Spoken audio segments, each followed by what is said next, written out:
बिस्मिल्लाहिर्रहमानिर्रहीम। कभी सोचा है कि दुनिया के लाखों इंसान अपना घर, अपना मुल्क, अपनी आरामदेह जिंदगी छोड़कर सिर्फ एक आवाज पर क्यों निकल पड़ते हैं? लब्बैक अल्लाहुम्मा लब्बैक।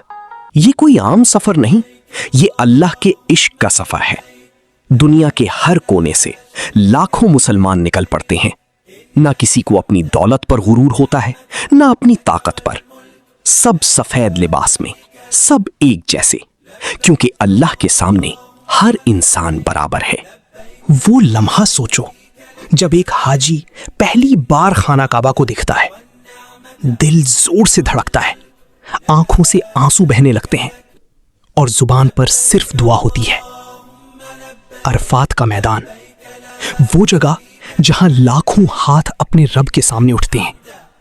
कोई अपने गुनाहों की माफी मांगता है, कोई अपने वालिदैन के लिए दुआ करता है, कोई सुकून मांगता है और कोई सिर्फ अल्लाह की मोहब्बत।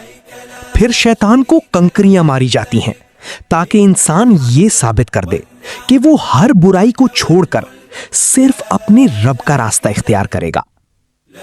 हज हमें सिखाता है कि असल कामयाबी दौलत में नहीं बल्कि अल्लाह की इताअत में है। और शायद यही वो सफर है जो इंसान को अंदर से बदल देता है। अगर दिल में अल्लाह की मोहब्बत सच्ची हो तो एक दिन वो अपने बंदे को अपने घर जरूर बुलाता है। या अल्लाह, हम सबको हज नसीब फरमा और बार बार अपने घर बुलाना। आमीन या रब्बुल आलमीन।